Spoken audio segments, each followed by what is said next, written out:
की मांग और पूर्ति दो ऐसे तत्व हैं जो संयुक्त रूप से मिलकर के वस्तु की कीमत का निर्धारण करते हैं। वस्तु की मांग क्या है, मांग से क्या तात्पर्य है और कौन से तत्व हैं जो वस्तु की मांग को निर्धारित करते हैं, इस अध्याय में हम मांग के सिद्धांत के बारे में अध्ययन करेंगे। इस अध्याय में हम ये जान सकेंगे कि मांग का क्या अर्थ होता है, मांग फलन किसे कहते हैं, मांग का नियम और मांग की लोच, इसके संबंध में अध्ययन करेंगे। मांग, डिमांड, वस्तु की वह मात्रा जो दी हुई कीमत पर किसी समय अवधि में उपभोक्ता क्रय करने की इच्छा रखता है। मांग का तात्पर्य है वस्तु की मात्रा जो एक कीमत दी हुई होनी चाहिए, एक समय अवधि दी हुई होनी चाहिए और उस समय अवधि में उस कीमत पर जिस मात्रा को उपभोक्ता क्रय करने की इच्छा रखता है। यानी मांग के लिए वस्तु की कीमत, समय अवधि, क्रय मात्रा और उपभोक्ता ये आवश्यक तत्व हैं। इनमें से कोई भी तत्व अगर अनुपस्थित होता है तो हम उसे मांग नहीं कह सकते हैं। यानी मांग एक निश्चित अवधि के लिए परिभाषित है। वस्तु की एक निश्चित कीमत के संदर्भ में वस्तु की मांग मात्रा जिसको क्रय करने की इच्छा रखते हैं वो मांग कहलाती है। किसी भी वस्तु की मांग उस वस्तु की कीमत, अन्य वस्तुओं की कीमत, उपभोक्ता की रुचि, उपभोक्ता की आय, आय का वितरण, कुल जनसंख्या, उपभोक्ता की धन, साख, उधार की उपलब्धता, सरकार की नीति, पूर्व मांग के स्तर और पूर्व आय के स्तर, इन सब तत्वों पर निर्भर करती है। हम यहाँ ये जो बात कर रहे हैं ये वस्तु के बाजार मांग की बात कर रहे हैं। किसी वस्तु का मांग, उस वस्तु की कीमत कितनी है, उस वस्तु की अन्य वस्तुएं जो उससे संबंधित हो सकती है। अन्य वस्तु या तो पूरक वस्तु हो सकती है या स्थानापन्न वस्तु हो सकती है। उपभोक्ता की आय, उसकी रुचि, रिवाज, आय का वितरण, कुल जनसंख्या का आकार, उपभोक्ता की धन और साख की उपलब्धता, यानी उपभोक्ता की धन की मात्रा कितनी है और उपभोक्ता को उधार कितना मिलता है, सरकार की संबंध में नीति क्या है, पहले जो मांग है पूर्व मांग का स्तर क्या है, इन सब बातों पर किसी वस्तु की मांग मात्रा निर्भर करती है। तो इन बातों पर निर्भर करने के कारण ये सब मांग के निर्धारक है। व्यक्तिगत मांग फलन में किसी उपभोक्ता द्वारा किसी वस्तु की मांग की जो मात्रा है वह उस वस्तु की कीमत, अन्य वस्तु की कीमत, उपभोक्ता की आय, रुचि और प्रत्याशाओं, इन पर निर्भर करती है। जैसा हम देखते हैं मांग फलन, मांग फलन ये व्यक्त करता है कि किसी वस्तु की मांग मात्रा किस किस बात पर निर्भर करती है। यहाँ हमने देखा dx मानी x वस्तु की मांग मात्रा is function of px, x वस्तु की कीमत। जैसे हम कहते हैं कार की मांग मात्रा कार की कीमत पर निर्भर करती है। दूसरा py का मतलब ये हो गया कि ऐसी कोई वस्तु जो उससे संबंधित है, संबंधित जैसे या तो पूरक हो सकती है या प्रतिस्थापन। जैसे हम कह सकते हैं पेट्रोल की कीमत, ये पूरक वस्तु है, कार के साथ पेट्रोल, पेट्रोल की कार है तो पेट्रोल की जो प्राइस है वह भी कार की मांग को प्रभावित करेगी। उपभोक्ता की आय, उपभोक्ता की रुचि और प्रत्याशाएं, ये जो तत्व हैं ये संयुक्त रूप से मिलकर के उपभोक्ता द्वारा वस्तु की मांग मात्रा को प्रभावित करते हैं।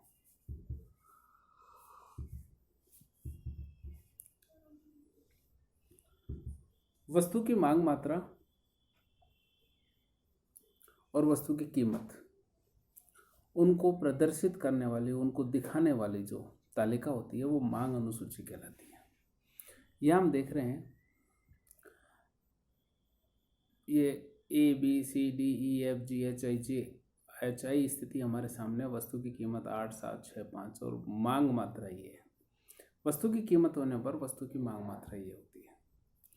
जब विभिन्न वस्तु की कीमतों के साथ में वस्तु की मांगी गई मात्राओं को तालिका में दिखाते हैं तो मांग अनुसूची कहलाती है। अन्य बातें समान रहने पर वस्तु की कीमत और उसकी मांग मात्रा को दर्शाने वाली तालिका मांग अनुसूची कहलाती है। ठीक इसी तरह अन्य बातें समान रहने पर वस्तु की कीमत और उसकी मांग मात्रा को दर्शाने वाला आरेख मांग वक्र कहलाता है। मांग का नियम हमें यह बताता है कि अन्य बातें समान रहने पर वस्तु की कीमत कम होने पर वस्तु की मांग मात्रा अधिक होगी और वस्तु की कीमत अधिक होने पर वस्तु की मांग मात्रा कम होगी। यानी अन्य बातें समान। अन्य बातें समान का मतलब है उपभोक्ता की आय, उपभोक्ता की रुचि, अन्य वस्तुओं की कीमतें, अन्य यानी पूरक और स्थानापन्न वस्तुओं की कीमतें, प्रत्याशाएं, इन सब को स्थिर मानते हैं, पहली बात। दूसरी बात, वस्तु की कीमत कम होने पर मांग मात्रा अधिक होगी और वस्तु की कीमत अधिक होने पर मांग मात्रा कम होगी। यानी अन्य बातें समान रहने पर वस्तु की कीमत और मांग मात्रा के मध्य में विपरीत संबंध होता है, यह मांग का नियम कहलाता है। यह विपरीत संबंध, जैसे वस्तु की कीमत 8 रुपये होने पर मांग मात्रा 0 है, वस्तु की कीमत 7 रुपये होने पर मांग मात्रा 1 होगी। यानी वस्तु की कीमत कम होने पर मांग मात्रा बढ़ रही है। यानी वस्तु की कीमत और मांग मात्रा के बीच में विपरीत संबंध है और यह विपरीत संबंध अन्य बातें समान रहते हुए स्थिति में, यानी उपभोक्ता क्या है, उपभोक्ता की रुचि, अन्य वस्तु की कीमतें, ये सब स्थिर है इस स्थिति में। ऐसा क्यों होता है? जैसा हमने देखा कि मांग का नियम वस्तु की कीमत और मांग मात्रा के मध्य विपरीत संबंध को दर्शाता है। ऐसा क्यों होता है कि किसी वस्तु की कीमत कम होने पर अन्य बातें समान रहती हुए मांग मात्रा अधिक होती है, वस्तु की कीमत अधिक होने पर मांग मात्रा कम होती है?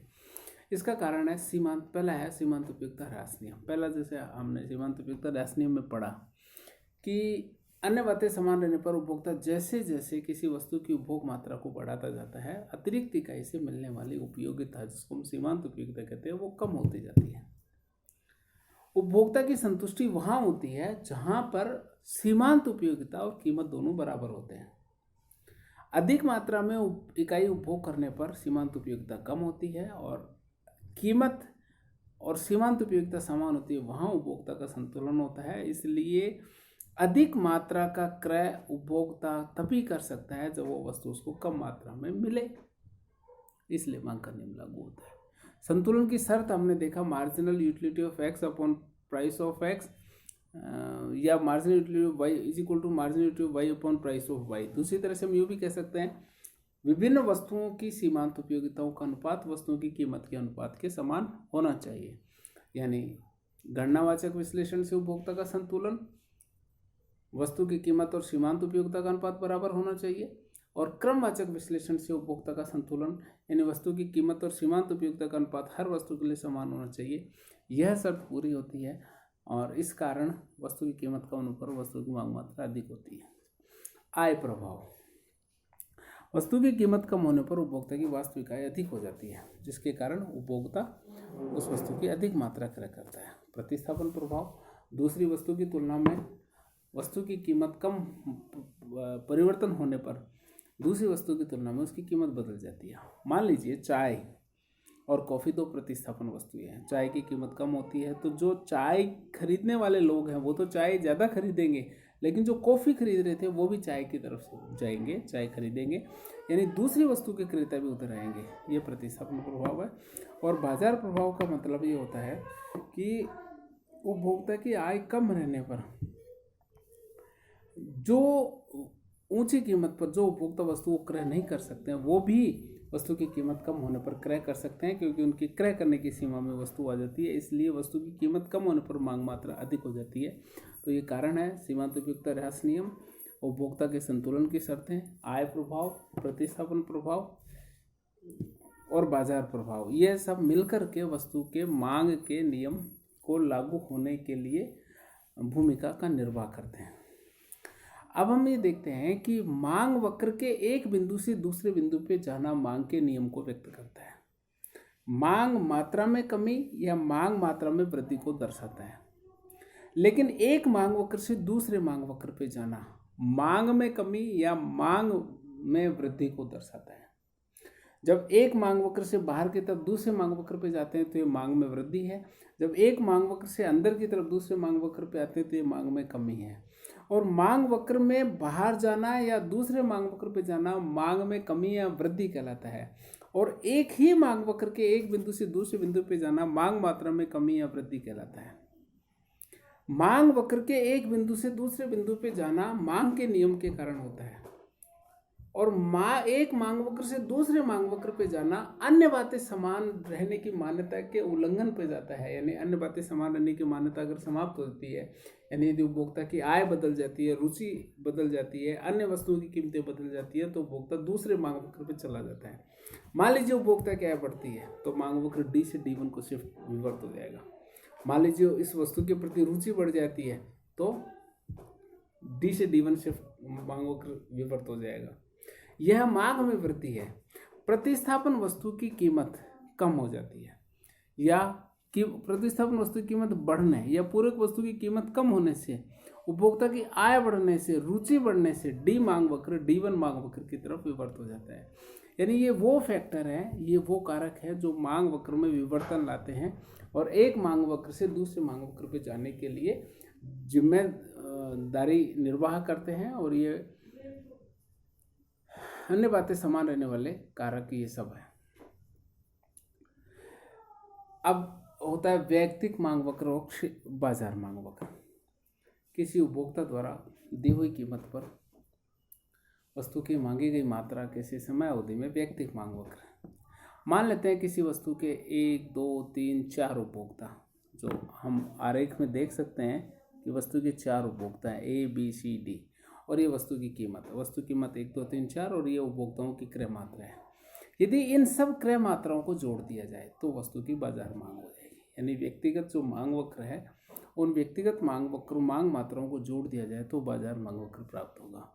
वस्तु का बाजार मांग वक्र व्यक्तिगत मांग वक्रों का क्षितिज योग होता है, horizontal summation of individual demand curve. We get the market demand curve. मांग का नियम, मांग मात्रा और कीमत में परिवर्तन। मांग का नियम यह नहीं बताता है कि मांग में कितना परिवर्तन, कीमत में कितना परिवर्तन होने पर मांग मात्रा में कितना परिवर्तन होता है। ये जो परिवर्तन होता है, इस परिवर्तन के आकार को मांग की लोच के माध्यम से बताया जाता है।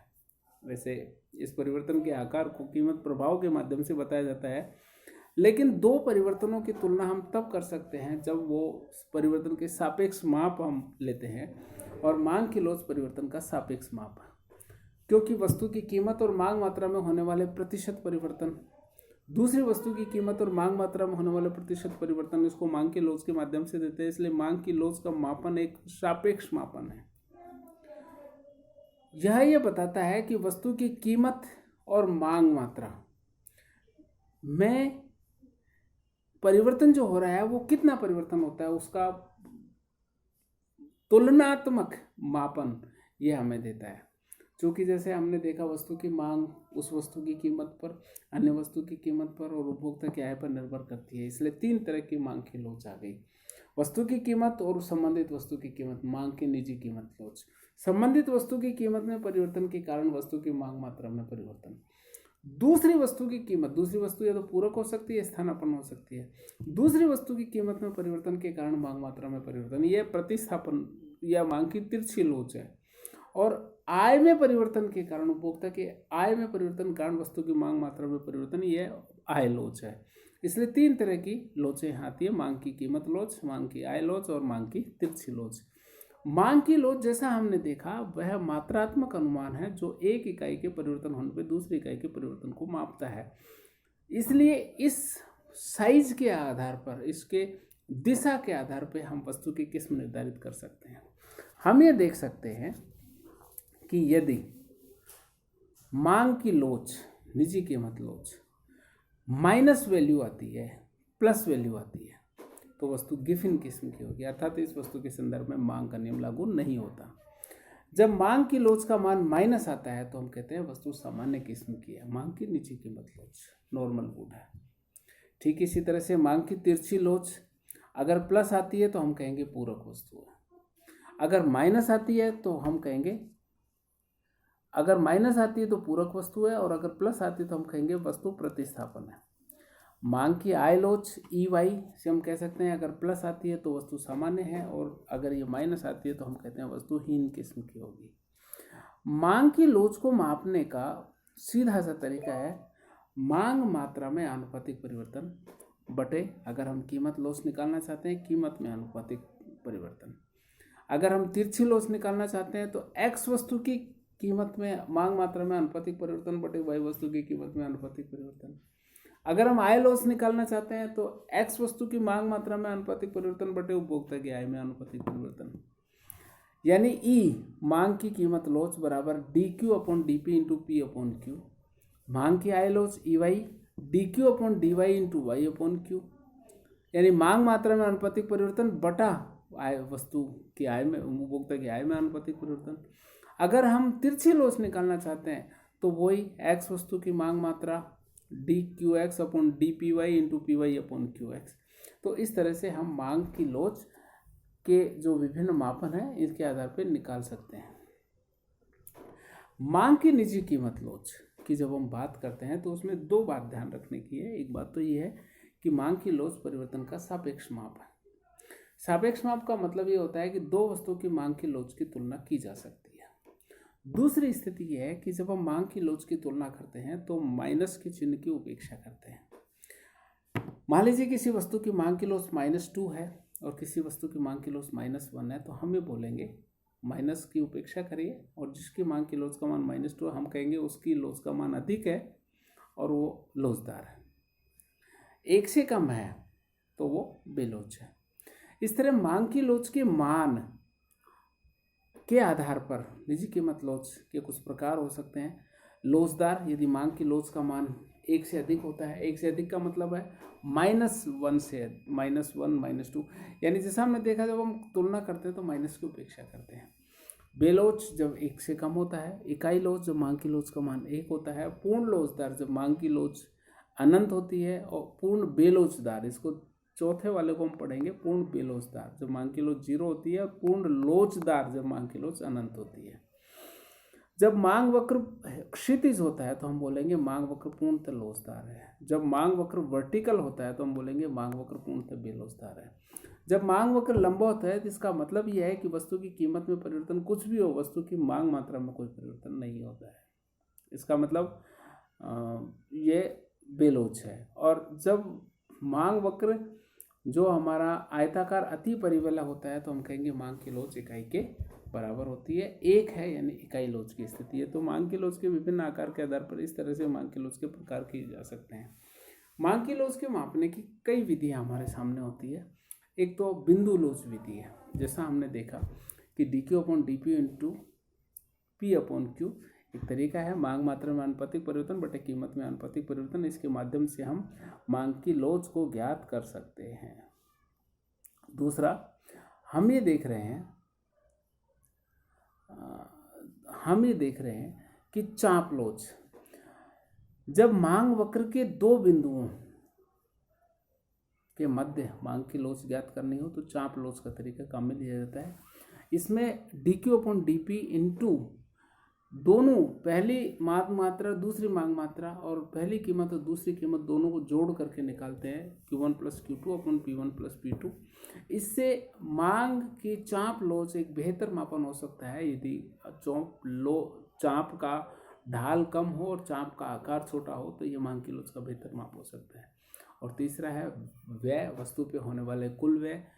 जब उपभोक्ता की वस्तु की कीमत और उपभोक्ता के होने वाले कुल व्यय में परिवर्तन है उसके आधार पर हम बता सकते हैं कि वस्तु की मांग की लोच क्या है।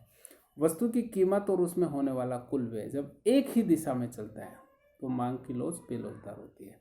वस्तु की कीमत कम हो और वस्तु पर होने वाला कुल व्यय बढ़े तो हम कहेंगे कम हो, एक ही दिशा में चला।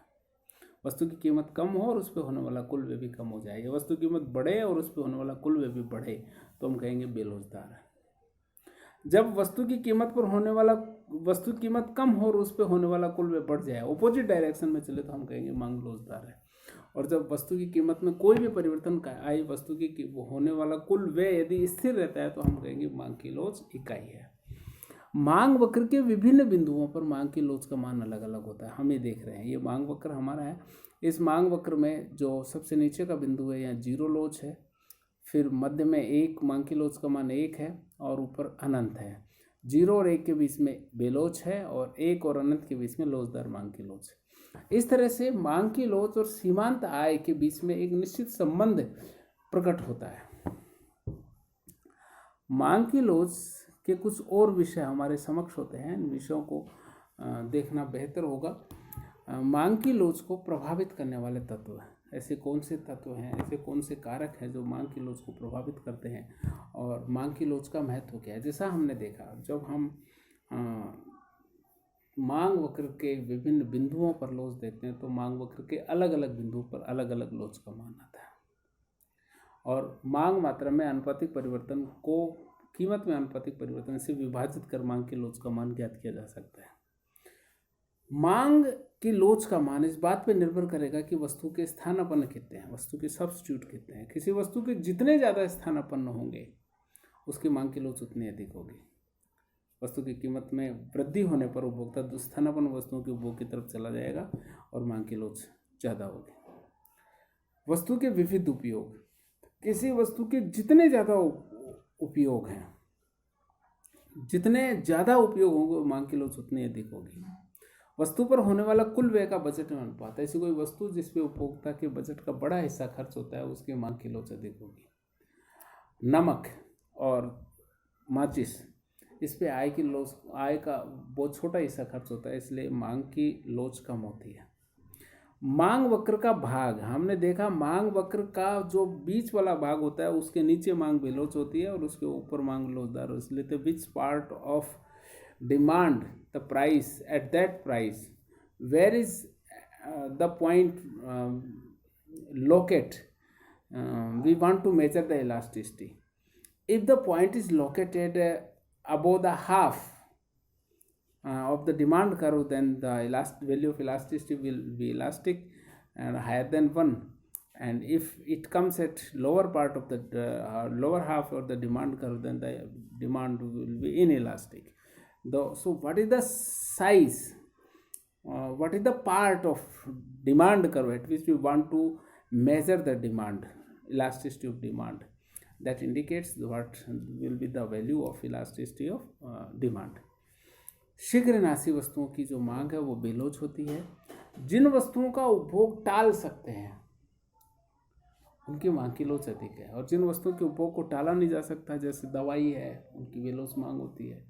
जिन वस्तुओं का उपभोग टाला जा सकता है वो उनकी लोच अधिक होती है। परंपरा का भी प्रभाव होता है। ये फैक्टर्स है जो मांग की लोच के आकार को प्रभावित करते हैं। मांग की लोच बहुत महत्वपूर्ण उदाहरण है। मांग की लोच एकाधिकारी द्वारा कीमत विभेद। एकाधिकारी बाजार में हम देखते हैं कि एक एकाधिकारी विक्रेता एक ही वस्तु को अलग अलग बाजार में अलग अलग कीमत पर विक्रय करता है। घरेलू बाजार में अलग कीमत होती है, विदेशी बाजार में अलग कीमत होती है। जैसा हम देखते हैं कि एक ही वस्तु अलग अलग उपयोगों में अलग अलग कीमतों पर विक्रय की जाती है। घरेलू बिजली अलग कीमत पे मिलती है, कृषि में अलग कीमत पे मिलती है, उद्योगों में अलग कीमत पे मिलती है। तो एकाधिकारी एक ही वस्तु को जब अलग अलग बाजारों में अलग अलग कीमत पे बेचता है तो ये कीमत विभेद कहलाता है। जब एकाधिकारी कीमत विभेद करता है तो पहली उसकी शर्त होती है कि विभिन्न बाजारों में वस्तु की मांग की लोच का मान अलग अलग होना चाहिए। अगर बाजारों में मांग की लोच का मान अलग अलग है तो एकाधिकारी कीमत विभेद कर ही नहीं सकता। जिस बाजार में मांग बेलोच है वहाँ एकाधिकारी अधिक कीमत लेने में सक्षम होता है, और जिस बाजार में लोच कम है वहाँ कम कीमत ली जाती है। जैसे एकाधिकारी विदेशी बाजार में वस्तु को सस्ता बेचता है, घरेलू बाजार में महंगा बेचता है, क्योंकि विदेशी बाजार में और प्रतियोगी है तो वस्तु की मांग की लोच का मान ज़्यादा है। घरेलू बाजार में मांग बेलोच, इसलिए यहाँ ज़्यादा कीमत। इसलिए जब एकाधिकारी यह निश्चय करता है कि वस्तु किस उपयोग में किस कीमत पे विक्रय करना है तो उसमें उसका महत्वपूर्ण मार्गदर्शक होती है वस्तु की मांग की लोच। ठीक इसी तरह से सार्वजनिक वित्त और करारोपण में मांग की लोच। कर का कितना हिस्सा उपभोक्ता द्वारा वहन किया जाएगा और कर का कितना, अप्रत्यक्ष करों के मामले कितना हिस्सा उत्पादक द्वारा वहन किया जाएगा, ये निर्भर करता है कि वस्तु की मांग की लोच का कर क्या है, वस्तु का मांग वक्र का लोच कैसा है। मांग वक्र के आकार के डिफरेंट के आधार पर करों का हिस्सा किसके द्वारा तय होगा, ये तय होगा, और वस्तु करों का कीमत पर कितना प्रभाव होगा ये अलग अलग होता है। इसलिए मांग की लोच और करारोपण में महत्वपूर्ण मार्गदर्शन रखती है। ठीक इसी तरह से अंतर्राष्ट्रीय व्यापार में देशों के बीच में जो भुगतान शेष है उसको ठीक करने के लिए अवमूल्यन और अधिमूल्यन की नीतियों का सहारा लिया जाता है। अवमूल्यन के द्वारा देश अपने निर्यातों को सस्ता करता है और आयातों को महंगा करता है, इसे भुगतान से इसमें सुधार करने का प्रयास करता है। लेकिन अवमूल्यन और अधिमूल्यन या देश चला के अपनी मुद्रा का अवमूल्यन करता है, उसका प्रभाव भुगतान शेष पे अनुकूल पड़ेगा या नहीं, इस बात पे निर्भर करेगा कि आयातों की मांग की लोच कितनी है। तो मांग की जो लोच है यह ही तय करता है कि आप अवमूल्यन करने से, जिसको मार्शल लर्नर कंडीशन कहा जाता है, मार्शल लर्नर कंडीशन है ही यही कि वस्तु की जो आयात और निर्यात है उनकी मांग की लोच का आकार क्या है। उनकी मांग की लोच के आधार पर ही यह तय होगा कि अवमूल्यन का अर्थव्यवस्था पे सकारात्मक असर होगा या नहीं होगा। इसलिए भुगतान शेष के लिए जो सरकार की अवमूल्यन और अधिमूल्यन की जो नीति है उनका प्रभाव इस बात पर निर्भर करेगा कि मांग की लोच का आकार क्या है। तो वस्तु के मांग का नियम और मांग की लोच ऐसे महत्वपूर्ण बिंदु हैं जो हमें मांग पक्ष को समझने में सार्थक अनुभव प्रदान करते हैं।